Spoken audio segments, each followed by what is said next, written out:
Itu adalah dukungan dari para alumni universitas maupun SMA dan naga-naganya pun nanti deklarasi-deklarasi yang lain akan banyak ke depannya menjelang 17 April 2018. Saya akan kembali ke Bang Kepra. PL Pangudi Luhur itu kan sekolahnya Bang Sandi. Apa yang kemudian membuat teman-teman memutuskan untuk tidak mendukung Bang Sandi? Ini sebenarnya pertanyaan ini salah banget loh. Kenapa salah banget? Sekarang kalau nggak ada pertanyaan yang salah, adanya jawaban yang salah, Pak. Jawaban yang salah. Teori komunikasi. Oke, kalau gitu pertanyaannya benar-benar loh. Kayak gini, saya mau tanya, dengan sikap Anda semacam ini, dengan pertanyaan Anda semacam ini, kalau satu saat Anda jadi menteri, apakah yang akan menang proyek-proyek tender-tender di departemen Anda, di kementerian Anda harus teman-teman Saya SMA setia Anda? pada profesi saya sebagai jurnalis. Oke. Iya. Kan jawabannya begitu. Nah, ini ada sesuatu yang Nah, harus jawabannya apa jadinya? Itu tadi, ada sesuatu yang harus diluruskan gitu, bahwa kepentingan bangsa dan negara kaitannya dengan, kan gini, reformasi itu lahir karena KKN. Oke. Iya kan? Reformasi, oleh karena itu anak istilahnya bayi reformasi antara lain lahir KPK gitu kan. Jelas ada TAP MPR-nya mengenai korupsi, kolusi, dan nepotisme gitu. Nah, ini kan sudah merasuki bahwa kalau saya bareng sama Anda, kita harus selalu sama. Kalau saya pimpinan proyek dan Anda sama-sama saya, harus datang. Enggak lah, semua berdasarkan kompetensi. Apalagi ini urusan pimpinan negara. Ini artinya berarti pilihan kepada 01 adalah karena kompetensi rekam jejak begitu? Please deh. Lah iyalah, atas dasar apa lagi gitu. Ya kan? Jelas karena kompetensi, karena pengalaman, karena bukti nyata dan sebagainya. Bang Itu Sandi aja. nggak punya itu, Bang? Saya nggak tahu, dia belum terbukti. Dia belum menarik perhatian saya. Saya nggak tahu dengan alasan yang lain dari teman-teman alumni PL bersatu. Karena kita kan jargon kita adalah berbeda tapi bersatu. Kita punya alasan-alasan yang berbeda tapi kita semua bersatu untuk mendukung Pak Jokowi.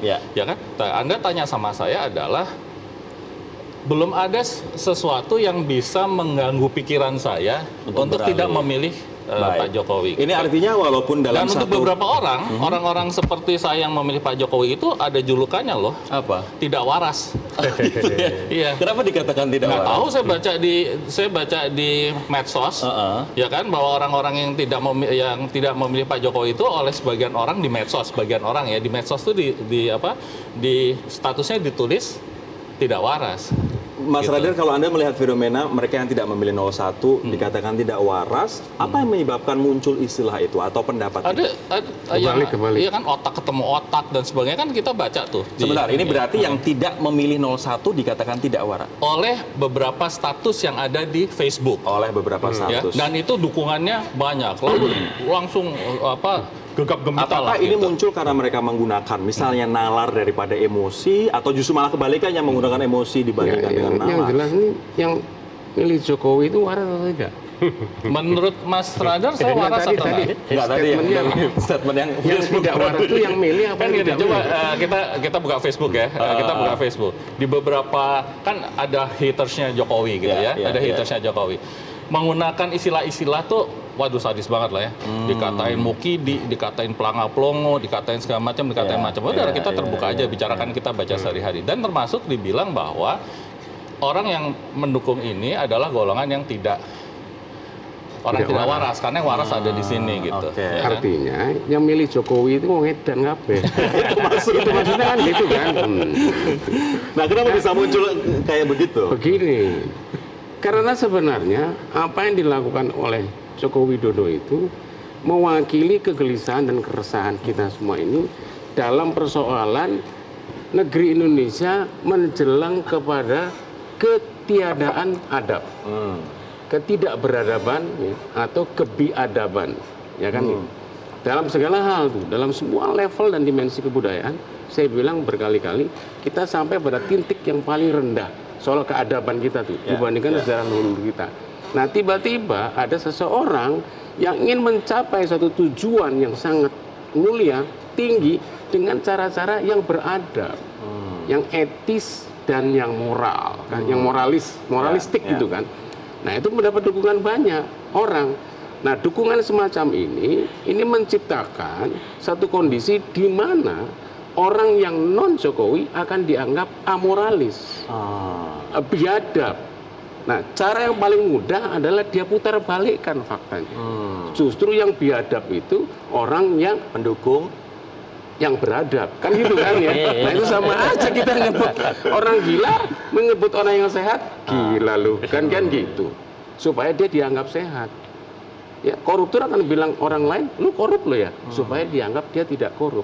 Jadi penggunaan antitesis semacam ini itu adalah senjata yang paling baik untuk menciptakan kekacauan dalam berpikir kita, kekacauan moral kita, kekacauan etika kita, kekacauan adab dan budaya kita. Artinya kalau sampai kekacauan itu terjadi, yang bertanggung jawab siapa?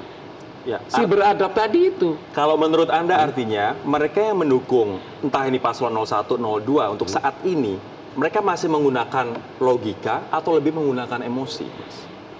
Sebenarnya kalau saya lihat di dua pihak itu punya logika yang bagus-bagus, banyak orang cerdasnya. Tapi ada satu yang pihak menggunakan logikanya secara naif, lempeng-lempeng aja, karena percaya kebenaran akan mendapatkan bukti nyatanya. Yang satu dia pilih kebenaran logika itu menjadi arsenal untuk menyerang justru logika yang benar. Oke. Padahal dua-duanya itu sama-sama ngerti mana baik mana benar.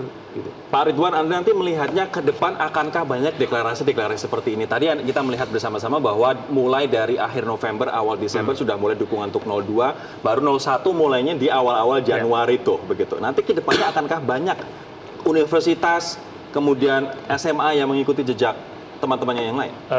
Banyaknya saya tidak tahu, tapi mengklimaksnya sepertinya iya. Jadi artinya dengan gerakan-gerakan yang mulai banyak seperti ini, semakin muncul kesadaran dan keinginan untuk mengekspresikan diri. Ini saya sebagai jurnalis merasa senang karena saat setiap hari saya tidak jadi membahas hoax, Pak. Saya membahas sesuatu yang lebih substansial. Apakah ini juga merupakan bagian dari narasi untuk membentuk suatu narasi yang substansial? Secara apa ya, hakikinya begitulah ya, karena kan capek juga kita sudah jelas-jelas hoax, sudah jelas-jelas fitnah, sudah jelas-jelas bohong, tapi nggak ngaruh tuh sama yang mendukung, kan capek itu akhirnya sekelompok orang yang nggak percaya. Mau bicara penganiayaan, kertas surat dicoblos, uang berkardus-kardus, kebohongannya atau manipulasi informasinya sudah jelas, tapi nggak ngaruh tuh ke sisi yang memang sudah die hardnya mau mendukung gitu. Akhirnya dipilihlah jalan untuk mengekspresikan dengan cara lain yang mudah-mudahan nanti persaingannya itu yang baiklah yang menang gitu, bukan yang jahat yang menang. Baik, saya akan kembali ke Bang Keprat lebih dahulu sebelum ke Pak Ridwan. Ini unik sekali tagline-nya, lelaki sejati nggak suka gerusa-gerusu, nggak asbun, lelaki sejati punya solusi, lelaki sejati sayang anak istri. Kenapa memilih tagline ini, Bang? Kenapa enggak? Apakah ini bentuk sindiran kepada pihak lain atau memang ini dukungan? Jadi gini nih, itu yang saya bilang bahwa Pak Jokowi itu dihajar hoax dari tahun 2014, ya kan? Entah namanya dibilang siapa, entah dibilang itu, suratnya beredar, foto kawinannya beredar, dan tidak ada orang yang berusaha secara ini ya bertanggung jawab gitu ya untuk mengcounter hal-hal itu. Ini hoax terus berkembang dan sebagainya. Terus ada lagi begini, kita yang takutkan adalah masyarakat nanti jadi terbiasa gitu. Yang benar jadi salah, yang salah jadi benar, dibolak-balik, permainan kata, debat di TV dan sebagainya. Saya waktu ditanya tadi, bisa datang ke Metro, bisa asal tidak debat, saya bilang gitu. Ya, karena itu nggak ada gunanya untuk masyarakat gitu kalau kita hajar-hajaran debatnya. Contoh gini, kita bilang bahwa kenapa pilih Jokowi? Karena Jokowi orang baik. Lalu muncul pendapat, tidak butuh. Yang kita butuhkan bukan orang baik, yang kita butuhkan adalah begini-begini. Saya nanya, untuk menjadi presiden butuh orang baik nggak? Jangan sampai kita berpendapat bahwa yang jadi presiden boleh bukan orang baik. Ini yang harus kita luruskan. Nggak masalah dengan siapa yang akan menjadi kompetitornya dia, kandidat lainnya gitu. Tapi masalah Jokowi. Jokowi orang baik, tapi seakan-akan sekarang orang baik itu salah. Ini yang harus kita... Bukankah kedua paslon juga orang baik? Saya tidak bicara paslon karena saya dukung Jokowi. Tugas saya adalah menangkal hoax untuk Jokowi. Tugasnya pendukung paslon 02 menangkal, memperjuangkan 02 menang. Gitu. Baik. Saya akan ke Pak Ridwan sekarang, Ketua Umum Ikatan Alumni ITB. Sikap dari Ikatan Alumni ITB seperti apa, Pak Ridwan? kita tidak berpolitik. Jadi sebagai organisasi kami tidak mengambil sikap politik, tapi saat ini yang terjadi adalah sebagian kesana, sebagian kesini. Buat kami akhirnya ini dinamika dan kebebasan berekspresi saja. Jadi nggak ada kelembagaan yang bersikap, tapi silahkan saja masing-masing mengambil posisi.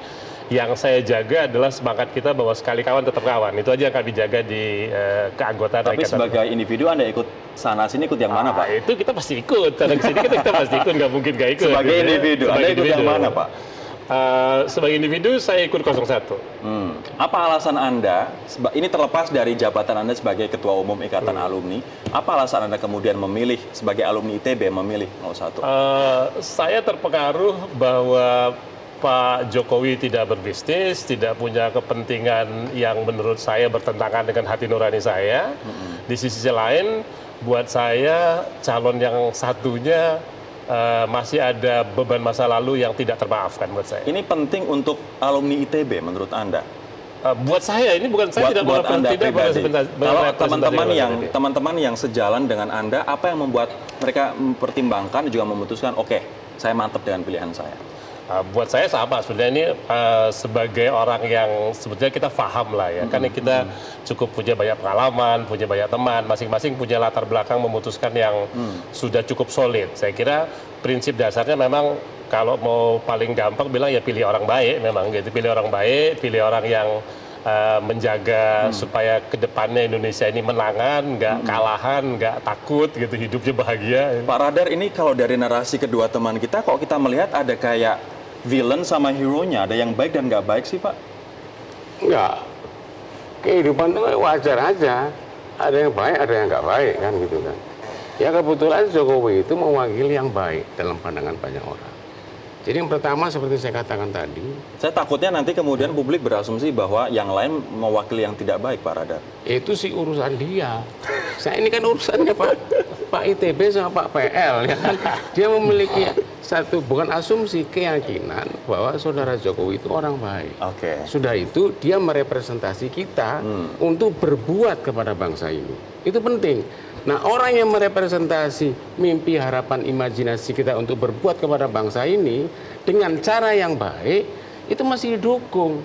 Nah, ternyata orang baik itu menjadi korban dari perselingkuhan kata-kata, ya, dari manipulasi data dan yang lain-lain. Nah, orang baik yang lagi saya dukung ini kok jadi korban gitu.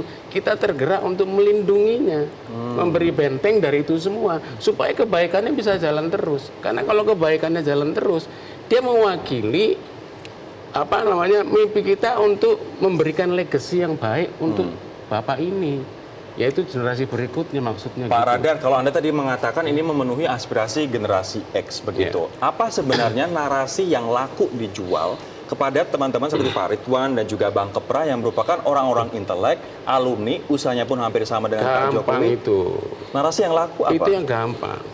Yang diresahkan oleh Bapak berdua, termasuk saya ini adalah apa yang saya bisa buat untuk country ini, untuk negara ini, dengan kemampuan yang kita punya ini apa? Sampai sekarang kita nggak tahu caranya bagaimana. Dan kita mengharapkan Jokowi membuka ruang-ruang itu ya untuk supaya kita bisa memberikan sumbangsih kita, supaya kita tidak merasa bersalah gitu loh. Hidup tua mati nggak memberikan apa-apa pada negeri ini. Nah, Jokowi kita harapkan bisa menjadi kalau bukan hanya representasi tapi menjadi logo, menjadi leader yang memberi ruang kepada orang-orang yang berkemampuan dan berkapasitas ini memberi sumbangsih yang signifikan bagi perkembangan Indonesia ke masa depan, terutama memberi bekal pada generasi milenial. Pak Ridwan, kenapa kemudian dukungan atau deklarasi dari alumni kampus itu menjadi penting menurut Anda, Pak? Apakah ini memang ada persaingan, perlombaan antar alumni begitu, antara kelompok dalam alumni sebuah institusi atau gimana? Kalau saya melihatnya ini kan deklarasi ini awalnya dari kelompok yang bukan alumni-alumni ya. Kita tahu ada 212 dan seterusnya. Saya kira mulai mengumpulkan massa ketika itu. Setelah itu kan lama diam tidak ada apa-apa. Kemudian ketika di kelompok satunya merasa kok kita diam-diam aja gitu. Kita ingin mengekspresikan diri kita juga dong. Ini Kemudian artinya muncul respon satu persatu. atas aksi dari kubu yang lain yang menggunakan aksi 212 itu. Sebagian mungkin 75-80% akibat itu. Selain Oke. memang sudah lama juga merasa kami ingin dong bicara, kami juga punya pilihan, kami punya kelompok, kami punya pilihan yang jelas juga. Kalau misalnya sebagai sosok, ini sebagai sosok ketua umum Ikatan Alumni, presiden apa sih yang menurut Anda ideal? Gini, kita kan bangsanya besar ini, bangsa yang besar, negaranya besar, nggak gampang ngurus negara dan bangsa sebesar ini. Pertama, saya kira memang presiden yang baik hati sih sebetulnya kalau yang kita pengen ya, sana kemari baik gitu dan bersikap. Kami sering mengatakan semangat kita untuk menjadi bangsa pemenang. Indonesia ini bangsa besar, nggak boleh bangsa kalahan gitu ya. Sehingga semangat itu sejalan lah dengan apa yang sudah dilakukan. Kan kita ingin kayak Asian Games ranking 4 kan hebat gitu kan, sudah lama kita nggak begitu. Kita punya sumber daya alam yang selama ini terasa dijajah, lebih banyak dimanfaatkan, kita sekarang ingin menguasai lebih banyak. Nah, semangat untuk memenangkan pertarungan global itu saya kira menjadi sejalan dengan semangat pertarungan sekarang.